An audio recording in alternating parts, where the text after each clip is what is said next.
بسم اللہ الرحمن الرحیم نحمدہ ونصلی علی رسولہ الکریم بسم اللہ الرحمن الرحیم حسین جنت دا بادشاہ حسین آل رسول لکھ لے دل دی تختی دے تخت اتے حسین دا کوئی اصول لکھ لے حسین زینب دی اکھ دا تارا حسین بھائی حسن دا پیارا حسین حیدر دے دل دا ٹکڑا حسین زہرا دا پھول لکھ لے زمین بدلے زمانہ بدلے ساکی بدلے میخانہ بدلے مگر نہ بدلے حسین حق تو وفا دا پڑھ کے اصول لکھ لے۔ سید الشہداء حضرت حمزہ رضی اللہ عنہ۔ حضرت حمزہ رضی اللہ عنہ کے نبی کریم صلی اللہ علیہ وسلم سے کئی رشتے تھے۔ حضور کے حقیقی چچا بھی تھے اور خالہ زاد بھائی بھی۔ اس خاندانی تعلق کے علاوہ حضرت حمزہ آپ کے دودھ شریک بھائی بھی تھے۔ ابو لہب کی لونڈی صوبیہ نے ان کو دودھ پلایا تھا۔ عمر میں بھی زیادہ فرق نہیں تھا، صرف 2 سال حضور سے بڑے تھے، لیکن نسل و خاندان اور قوم و وطن کے اعتبار سے اسلام میں کسی کو بزرگی نصیب نہیں ہوئی۔ اسلام میں بزرگی کا معیار یہ ہے کہ جو اللہ کی دی ہوئی صلاحیتوں کو جتنا زیادہ اللہ کے کاموں میں لگاتا ہے اتنا ہی اس کا مقام اونچا ہوتا ہے۔ اللہ تعالیٰ نے حضرت حمزہ کو سپہ گری اور پہلوانی کا جوہر زیادہ سے زیادہ عطا فرمایا تھا۔ حضرت حمزہ نے بھی اللہ تعالیٰ کی اس نعمت کا حق اور شکر اس طرح ادا کیا کہ رسول خدا کی زبان سے سید الشہداء تمام شہیدوں کے سردار کا لقب پایا۔ حضرت حمزہ کی والدہ حالہ بنت وہب سرور کائنات کی والدہ حضرت آمنہ کی چچا زاد بہن تھی۔ سبحان اللہ سبحان اللہ۔ سنو اے لوگو تمہیں بتاؤں حسین سنیوں کی جان کیسا، کربلا کا حسین شہزادہ حسین جنتی جوان کیسا۔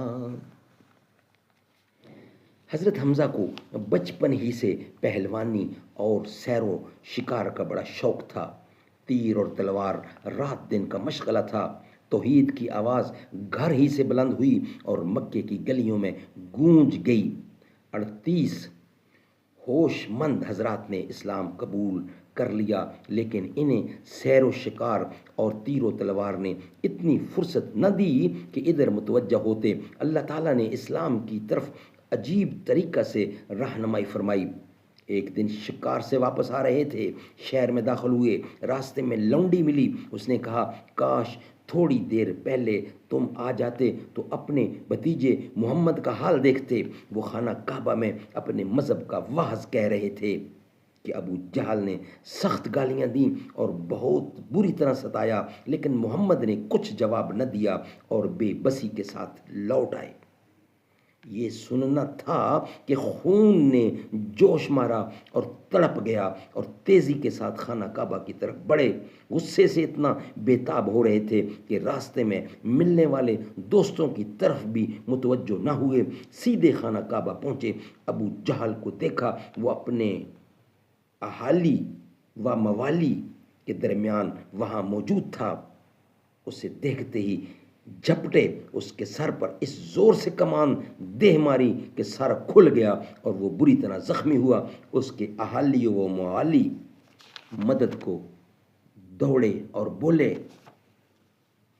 سبحان اللہ سبحان اللہ۔ ذرا تصور میں لاؤ اپنے وہ دوش نبوی کا پیارا منظر، پھر تمہیں یہ خبر ملے گی حسین مومن کی شان کیسا۔ حمزہ شاید تم بھی بددین ہو گئے ہو۔ فرمایا جب مجھ پر اس کی سچائی ظاہر ہو گئی تو کون چیز اس سے روک سکتی ہے۔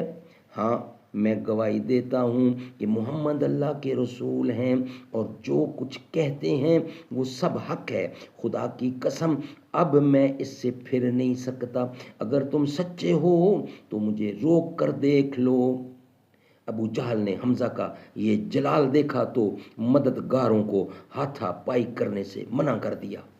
یہ وہ زمانہ تھا کہ مشرکین مکہ کے ظلم و ستم سے کمزور اور ناتواں مومنین کو محفوظ رکھنے کی غرض سے حضرت صلی اللہ علیہ وسلم ارقم بن ابی کے گھر میں پناہ گزین ہو چکے تھے۔ لوگ اسلام کا نام لیتے ہوئے لرزتے تھے۔ ایسے سخت وقت میں حضرت حمزہ نے جس بے خوفی سے حق کا اعلان کیا، اس سے معلوم ہوتا ہے کہ عرب حضرت حمزہ کی سپہ گری کا لوا مانے ہوئے تھے۔ حقیقت بھی یہی ہے کہ حضرت حمزہ کے مسلمان ہونے سے اچانک حالت بدل گئی۔ اب کفار مسلمانوں کو ستاتے ہوئے کچھ نہ کچھ سوچنے پر مجبور ہو جاتے تھے۔ اس طرح حضرت حمزہ نے اللہ کی راہ میں اپنی بہادری اور سپہ گری کی پہلی گواہی دی۔ حضرت حمزہ رضی اللہ کے مسلمان ہونے سے کفار میں کھلبلی مچ گئی۔ وہ مشورے کرنے لگے کہ اب کیا ہوگا۔ اسلام کی آواز کو دبانے کے لیے طرح طرح کی تجویزیں ہونے لگیں۔ سبحان اللہ، شان حمزہ۔ سر پہ قاتل کھڑا ہوا ہے، پھر بھی سجدہ قضا نہیں ہے۔ جن جلا کر سب نے طے کیا کہ اب اسلام کے رہبر اعظم ہی کو ختم کر دیا جائے۔ اس کے لیے ایک بہت بڑی رقم بطور انعام رکھی گئی۔ مکے کے دوسرے مشہور جوشیلے بہادر عمر تلوار سونت کر اٹھے اور ارقم بن ابی کے گھر کی طرف چلے۔ وہاں صحابہ کرام رسول کریم صلی اللہ علیہ وسلم کے ساتھ گرد جمع تھے۔ عمر کا آنا معلوم ہوا تو فکر مند ہوئے، لیکن حضرت حمزہ نے کہا کچھ مذائقہ نہیں، آنے دو۔ اگر خلوص سے آ رہا ہے تو بہتر ہے، ورنہ اسی کی تلوار سے اس کا سر قلم کر دوں گا۔ یہ تھی حضرت حمزہ کی بہادری، اور یہ تھا اللہ کی دی ہوئی بہادری پر بھروسہ۔ اور سنیے، عرب کی قوم وہ قوم تھی جو نسل و خاندان کے اعتبار سے نہایت مغرور واقع ہوئی تھی۔ بہت سے ذی ہوش محض اسی غرور کی وجہ سے اسلام کی دولت سے محروم رہے۔ بدر کے میدان میں ابو البختری نے ابو جہل سے حضرت محمد صلی اللہ علیہ وسلم کی طرف اشارہ کرتے ہوئے پوچھا، سچ کہنا، اس شخص کے متعلق کیا خیال ہے؟ ابو جہل نے جواب دیا، اس کی سچائی میں کوئی شک نہیں، مگر یہ کیسے ہو سکتا ہے کہ ہم بلال کے برابر بیٹھیں؟ بلال رضی اللہ عنہ غلام تھے اور مسلمان ہو گئے تھے۔ سبحان اللہ، سبحان اللہ۔ سر مبارک جھکا ہوا تھا، نماز سرور پڑھا رہے تھے۔ اس زمانے میں غلاموں کو اتنا نیچ اور پست سمجھا جاتا تھا کہ آج کل اس کا تصور نہیں کیا جا سکتا۔ اچھوتوں اور افریقہ کے کالوں کے ساتھ جو برتاؤ رکھا گیا ہے، اس سے اس زمانے کے غلاموں کو ذرا بھی ناپا نہیں جا سکتا۔ لیکن صحابہ کرام کو اللہ تعالیٰ نے وہ توفیق عطا فرمائی تھی کہ کالے گورے، اونچے نیچے، غریب امیر، ذات پات غرض کے کسی طرح کی عصبیت کا شائبہ بھی باقی نہ رہا۔ حضرت حمزہ ہی کی مثال سامنے ہے۔ حضرت صلی اللہ علیہ وسلم نے اپنے مشہور غلام زید بن حارثہ کو اپنے حقیقی چچا حضرت حمزہ کا اسلامی بھائی قرار دیا تو انہیں زید سے اتنی محبت ہو گئی کہ جب کہیں باہر جاتے تو اپنے اسی اسلامی بھائی کو اپنا وارث قرار دے کر ہر طرح کی وصیت کر جاتے تھے۔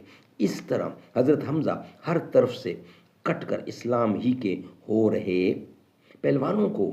پہلوانوں سے جو نسبت اور محبت ہوتی ہے وہ سب کو معلوم ہے، لیکن حضرت حمزہ نے تمام دوستیاں، تمام نسبتیں، تمام تعلقات یک لخت ختم کر دیے اور اللہ کی طرف یکسو ہو گئے۔ اس کے بعد جو زندگی پہلوانی، سپاگیری اور سیر و تفریح اور شکار میں بسر ہو رہی تھی، وہ اسلام کی راہ میں کام آنے لگی۔ کس طرح اس کی مختصر تفصیل یہ ہے۔ حضرت حمزہ نبوت کے 13ویں سال تمام صحابہ کرام کے ساتھ ہجرت کر کے مدینہ پہنچے۔ سبحان اللہ، سبحان اللہ۔ حضور آگے صحابہ پیچھے، وہ فرض اپنا نبھا رہے تھے۔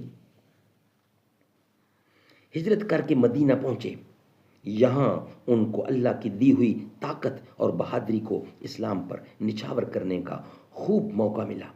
سب سے پہلے مشرکین مکہ کے قافلوں کی روک ٹوک کے لیے رسول خدا نے 30 آدمی روانہ فرمائے، حضرت حمزہ کو ان کا سردار مقرر فرمایا۔ اسی طرح سب سے پہلا اسلامی علم انہی کو عنایت ہوا۔ یہ 30 آدمیوں کی ٹولی آگے بڑھی تو اچانک ابو جہل کے قافلے سے مڈ بھیڑ ہو گئی۔ اس قافلے میں 300 سوار تھے۔ حضرت حمزہ اپنے 30 ساتھیوں کے ساتھ ان 300 کے مقابلے میں ڈٹ گئے۔ حضرت حمزہ کو دیکھ کر مجددی بن عمر الجہنی نے بیچ بچاؤ کر کے لڑائی روک دی اور دونوں گروہ بغیر لڑے بھیڑے اپنی اپنی طرف واپس چلے گئے۔ اسی طرح حضور اکرم صلی اللہ علیہ وسلم نے بہت سے مقامات پر بہت تھوڑے آدمیوں کے ساتھ آپ کو روانہ کیا اور ہمیشہ آپ کامیاب واپس ہوئے۔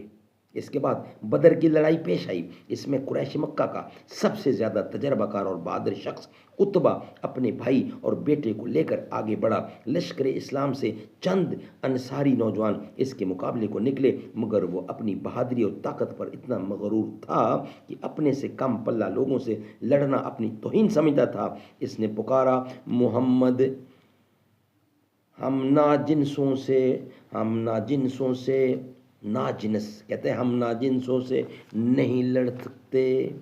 سبحان اللہ، سبحان اللہ، یہ ہے غرور اس کا۔ حسین پشتے نبی پہ بیٹھے زمانے بھر کو بتا رہے تھے، ہمارے ہم پلہ لوگوں کو بھیجو۔ اس کی یہ بات سن کر حضور اکرم نے حضرت حمزہ، حضرت علی اور عبیدہ رضی اللہ عنہ کو مقابلے کے لیے بھیجا۔